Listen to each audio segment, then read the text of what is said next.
This is the perfect day to do a day trip to the beach. It's cloudy, it's gloomy, it's cold, it's 50 degrees Fahrenheit, and right now we have the heater blasting in our hotel room. Spending the day at a beachside town in the middle of winter in Uruguay? Yeah, that's exactly what we're doing, and we're dressed perfectly. Look, I got my beanie on. As scenic as Montevideo is, we wanted to get away for the day and do something a little different. Most people would do a day trip to Colonia, but it's 2.5 hours from Montevideo, and I wasn't looking forward to sitting on the bus for a total of 5 hours. Instead, we're going to take the public bus about 80 minutes outside of Montevideo to a beachside town called Atlántida. In this episode, I'm going to show you how to use the public bus to get to Atlántida and then what to do there, especially since it's winter time. But you can imagine if you went during peak travel season in the summertime, there'd be lots more to do. But I do want to show you how beautiful this town is. Unlike taking the bus to Colonia, where you have to make reservations, and you can imagine it's a pretty pricey bus ticket because it's a 5-hour round trip after all. We wanted to keep it easy. It starts with walking to the bus terminal in Ciudad Vieja, an easy walk from our hotel. We caught the 7:10 bus towards Parque del Plata from the Terminal El Galicia y Rio Branco. They run roughly every 20 minutes during the day, then every 30 to 60 minutes in the evening. Because we don't have an STM card, we had to pay a little bit more. It ended up being 134 pesos per person. They take cash on board, but they will make change for you if you have the pesos. Now, is this as luxurious as a chartered bus? No, but it's not so bad for a public bus. Adios, Ciudad Vieja de Montevideo, at least for the day. The bus ride to Atlántida takes about 90 minutes, but it goes by fast. We went through Montevideo's modern downtown first. We even passed by the international airport, which we will take in 2 days to get back to Los Angeles. From there, everything changed. The buildings disappeared, the roads got quieter, and suddenly we were surrounded by pine trees and coastal air. It's wild how quickly you can go from city life to beach town vibes. I kind of made a mistake. We should have gotten off here, but instead we stayed on the bus for one more stop. Oops. 90 minutes later, we are here at the seaside town of Atlántida. At least the good news is that the clouds are going away, so we may have a sunny day at the beach. However, I still have to remember that it is winter, it is August, and so make sure to wear layers. So I have my scarf, my jacket, my beanie, and then I'm actually wearing a merino wool pullover. I think that was the bus stop we were originally supposed to get off on, but we overshot it. Let's just say I was a little confused on Google Maps because the dot wasn't moving as fast as the bus. And there was no sign that announced which stop was which. But no big deal. We got back to where we were supposed to get off at, and we're going to take this little road down only 300 meters. I didn't realize that once you get out of Montevideo, the streets look pretty suburban. It just looks like any nice neighborhood you would wander into in the US. And how nice that there's a sign pointing us to our first destination. Part of me wonders if the residents were just tired of all these tourists getting lost around their neighborhood, so they just posted up these signs. Hola, ¿cómo está? Estoy buscando por El Birdo. Hola, it looks like you made some friends, Jason. Hey, maybe these are guide dogs. Are you going to take us to El Águila? 15 minutes later, we made it to El Águila, or the Eagle. Okay, so besides seeing the eagle, you may see some other seals and sea lions. And there's the beach over there. But first, we're going to take this wooden boardwalk or walkway so we can get a better look at El Águila. There we go. This is a good vantage point of El Águila, the eagle. No one's really sure what the point of it is. Is it some structure? Is it a house? Is it a piece of art? Is it looking out into the ocean, looking for its next hunt? The nice thing about being here in the winter times is that there's not a lot of people, but I can imagine if you were here during peak tourist season, there'd be a lot of people surrounding El Águila. And out here is Playa Villa Argentina. Yeah, El Águila looks so majestic right by the beach here. It's one of Uruguay's most unusual landmarks. Part sculpture, part mystery. Some say it was a smuggler's lookout, and others say it's an eccentric house. No one knows what it is for sure. And it sits right here on Playa Via Argentina, which has wide sands and a wide-swept beauty that feels dramatic in winter light. I am surprised by how relatively calm the waves are, especially since it's winter. And look at the sand. It's white and it looks like powdery fine. Not rocky at all, not coarse. If this was a hot summer day, this would be perfect to put out a beach blanket, get in the water, a fun day in the sun. And over there is the rest of this beachside town of Atlántida. We're back up here and I love the entrepreneurship, the entrepreneurial spirit. They have a little bar right by El Águila. Why not, right? Here's our chance to check out El Águila close up without crowds, with selfie sticks or tripods trying to film a TikTok. Look at the detail of its beak. There are stairs leading up to a door, but nope, I'm not gonna dare to knock on it. It looks like it should be taking off into the sky, but it's pretty tacked down to the hill. And here's another view of Playa Via Argentina. As much as I would have loved to have grabbed a coffee at that little stand next to El Águila, we still had much to see of Atlántida. Let's continue our walk through this beachside town. Now it's back to walking through another residential neighborhood, but I really don't mind walking. Today, the air is crisp because we're right by the sea, it's sunny, and surprisingly, it's not super cold as it is in Montevideo. Plus, it allows me to see how the rest of the Uruguayans live outside of Montevideo. How nice! We're going to take the scenic path to our next destination. During our 2.5 weeks here in South America, we didn't really get to see any beaches because that's not how we planned the trip. So this was an unexpected surprise. As you had seen in the previous vlog about us feeling tired and burned out after over 2 weeks of being on the go, this was the antidote that we needed. Vitamin C, as in SEA.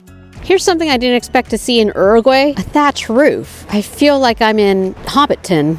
Even though it's winter, people still come out here. I mean, after all, those are some camper vans. That stand's not open today, but I'm sure it is during the summer. Yep, during the summer. We're now over at Playa Serena Beach. That is aptly named. It is pretty serene here. I'm from Southern California, and I'm not used to the beaches being this quiet and peaceful. Usually we have crashing waves or a lot of people on the sand. And it is true. I do feel serene here. I have to admit that I'm impressed with this beachside walkway. It's easy to get around. What a great place to put in a public gym. Yeah, do your calisthenics right at the beach. I love how they have these benches where you can sit and just stare off into the ocean.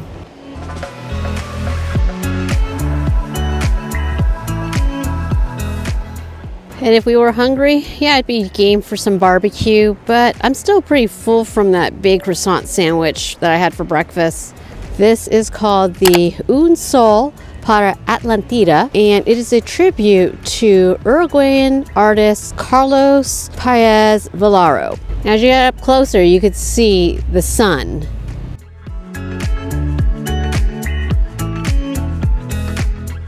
Now back on the path. I know it's taking us forever to get to our next destination because I keep wandering off and looking at the ocean. They do have food stands around as we get closer to town, so here's one that looks open. I can see our next destination in the distance. Just need to focus on it. Here I go again, taking another video of the ocean, but to me, it's such a novelty to see pine trees at the beach. You don't see too many of those type of beaches around. And there it is. This is the Edificio El Planeta. If it looks like a cruise ship to you, you are correct. Looks more cruise ship than a planet. Art Deco architecture is popular here in Atlántida, and this building here, the Planet Building, it is in the Art Deco style. It originally started off as a hotel. It was built in 1937 by an Italian architecture named Natalio Michelizi. I'm trying to think of other ship hotels. The only one I can think of is maybe the Queen Mary in Long Beach, but that's what it kind of reminds me of, that concept. He originally wanted to build a moat around the hotel so that way it looks like it's an actual ship on water, but of course they couldn't get that together. That's too complicated. You even have a lookout point up there. I wonder if that actually works. You can look around and see some more of the beach. Now, when the Planeta Hotel first opened, it was considered something ahead of its time because it had private bathrooms, hot water, all sorts of other luxurious amenities, and you can't argue about the beach access. I mean, look, you just step out, 3 minutes later, you're in the water. I have a lot of friends right now who are on Alaskan cruises because, yeah, it's August, so that's prime time for Alaskan cruises. So I'm just thinking of them right now by looking at the Planet building. In 1958, it stopped being a hotel, and now it's a bunch of apartments. Wow, I would like to rent a unit in there. Wonder how much it costs a month. I do have fantasies of going on a long cruise trip when I'm much older, but this seems more like a permanent cruise trip. That has got to be the fanciest cafe at a beach, aptly named Latte Beach. As much as I would have loved to have stopped in there for a coffee with an ocean view, we got a couple more stops we gotta make here. Now, if we were in California, I would say that's a basketball court, but we're here in Uruguay, so that's more of a soccer field, football field. Yeah, I'm pretty sure that's a football soccer field because I see it's like Messi over there, right? Or maybe not, can't really tell. Another example of Art Deco, and I love the red brick on it. Past those pine trees is Playa Mansa, which means calm. And you could tell by the tiny little waves that it really is calm, as opposed to the beaches that we had already seen earlier, like Playa Villa, Argentina. Yeah, I actually had to walk down a hill to get to this point because I missed the boardwalk up there earlier. And it was worth nearly twisting my ankle going down. Here we go. Playa Mansa, meaning tame. And you can see how tame the water is.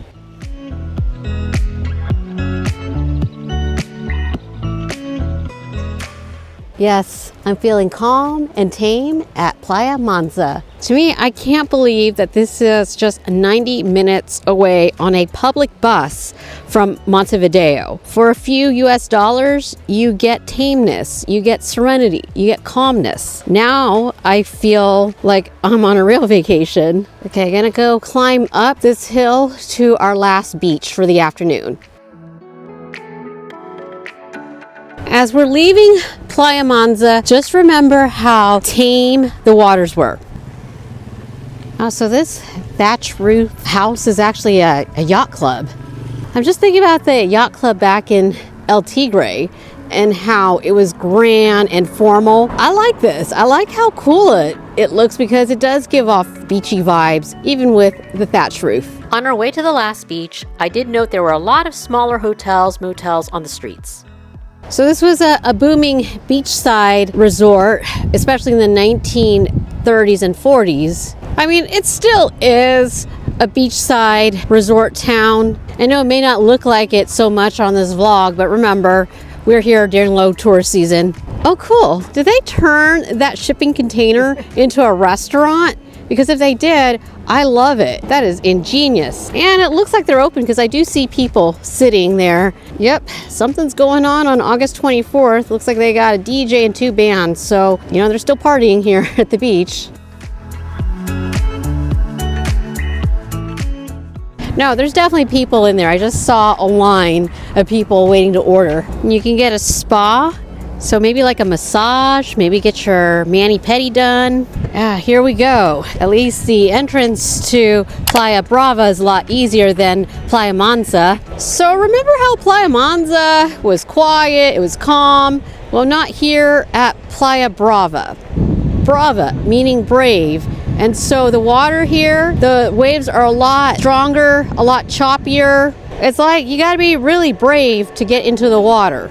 I heard this is also a good place to fish, but I don't see anybody fishing out right now. Playa Brava definitely lives up to its name, with one having to be brave enough to enter the rough waters. Or you might have to be a little stupid considering there are other calmer beaches in Atlántida to jump into. Here ends our beach tour of Atlántida. So we saw 4 beaches. There's still a few more things that we got to see in this town, but we're going to hail a cab for this next destination. We tried to catch an Uber or Cabify to visit the Cristo Obrero Church, a UNESCO World Heritage Site about 3 miles inland. Unfortunately, no luck, and with the afternoon getting late, we decided not to risk being stranded because we have to take the public bus back. Plus, it would have been a huge time sink because, we're about 2.5 miles away from the church, and then we'd have to get another taxi to get us back down to the center of town, another 2.5 miles, so I don't think it's worth it anymore. But if you have the time and capability, go check it out because it is a UNESCO heritage site. But the good news is that by walking over to the city center, it led us closer to our next destination. Instead, we will take the time to walk around the city center. Oh, that's pretty. It's a whole fruit stand, and they have a lot of fruits. And as I had learned from Buenos Aires, a frutilla is a strawberry. In my Spanish classes, a strawberry was taught as fresa, which is true in certain Spanish-speaking countries. Yet, I was surprised to see that fried chicken is still fried chicken in Atlántida. Candy Sweet is a popular brand of Uruguayan snacks, including candy and popcorn. Oh, it's so tempting to stop off at that little stand. I can smell the popcorn. A little amusement park, especially for the kids, but of course it's not open because it's August in the middle of winter. Oh, here's a little cafe, and they are offering coffee and croissants, media lunas. It's a disco? No, it's not some sort of nightclub. It's actually a grocery store, and it looks like it's open every day. And we made it. Didn't need a taxi, an Uber, or Cabify. We walked over here from Playa Brava. I just heard about good things of this place, Baipa, and oh boy, it's crowded in there. We actually have to take a number. I haven't taken one of these in a long time. I can't even do it right because I haven't done it in a long time. Baipa is one of Atlántida's best-known bakeries, and even in the off-season, it's busy with locals grabbing their afternoon sweets. The display cases are full of color, from flaky lemon danishes to glossy ricarditos and rich chocolate cakes. Baipa has been part of the community for years, and it's easy to see why it's so loved. I think I might have to pull another number. I don't know what to get, and they're going to call my number pretty soon. And it's not just sweets that they have. They do have savory stuff like sandwiches and quiches. Talk about decision fatigue. Yes, I ended up going outside to pull another ticket number before making some purchases to go. Now where to go to enjoy our pastries. So we're here in this area called the Galería Atlántida. Think of it as an outdoor shopping center. Plenty of restaurants, cafes, bars here, along with stores so that way you can shop, a little gift shop, and even a bookstore because, hey, maybe you'll want a book to take with you to the beach. But a little change in plans. We're actually going to stop here to get a drink at La Fontaine. Yeah, fountain. A drink? Never mind. We'll go for a late lunch here instead because this looks like a really good sit-down place. Oh, I spy a wood fire oven over there, which means they make pizza. Yep, I was right. They make pizza here. But what I really wanted to get was a coffee. Or perhaps you can get a Chivito. That's their traditional sandwich. So complete change of plans. So we're not going to eat our desserts just yet. We're going to go ahead and get some real food here at La Fontaine. I can only imagine how packed this place gets in the summertime during their peak tourist season.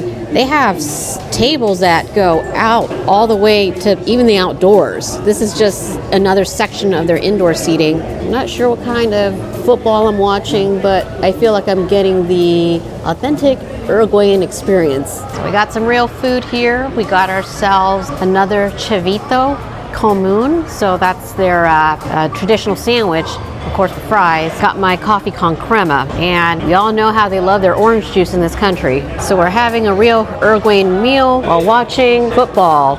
And as grand as this snack quotation marks, we kind of have to hustle because the buses are kind of limited on the weekends. So the next bus leaves at 5:56, and that's what we need to take back to Montevideo. Our server was helpful and gave us instructions on how to get to the bus stop. Don't worry, these desserts aren't going to go to waste. We'll enjoy them in Montevideo. course, the limitation to using public transportation is that you're on their schedule. I'm not sure if it's because it's a Saturday in the wintertime and it's also evening, but now the buses going back to Montevideo, they don't come quite as often. Hence why we gotta go get this bus. And the server told us to go look for McDonald's because that's where we're gonna be taking the bus, right in front of the McDonald's. I was gonna say, if we had time, we could have gotten this McFlurry Ricardito. Oh, that looks yummy. And I suppose if we had missed the bus, we could have called for a taxi, but I'm gonna assume that's gonna be an expensive taxi ride back to Montevideo. And we are here at the bus stop with time to spare. And what do we know? We got the bus. Yeah, we lucked out. This bus was the 5:26 p.m. bus. I didn't think we were going to catch it. We were aiming to catch the 5:56 bus, but this 5:26 bus showed up late, so we managed to get on it. With that, adios to the city center of Atlántida. Yeah, we lucked out. We got to the bus stop just in time, taking a little bit of Atlántida back with us to Montevideo. And there you go. I hope this vlog encourages you to visit Atlántida from Montevideo. And just like that, our winter day trip to Atlántida comes to an end. Even in August, it's worth a visit. Peaceful beaches, quirky landmarks, and plenty of good food. You don't need summer to enjoy Uruguay's coast. Just curiosity and maybe a scarf. If you're staying in Montevideo and want an easy, affordable day trip, Atlántida is perfect, even in winter. Thanks for joining me on this off-season seaside adventure. Don't forget to like and subscribe for more travel vlogs from Uruguay. And before I sign off, want to see what we got from Baipa? In case you were wondering what pastries we got from Baipa, got this lemon pastry thing. And then, I'm not sure what that green is, but I thought it was like mint chocolate. And then I think that is a Ricardito. Yep, and they made it safely from Atlántida back to our hotel in Montevideo.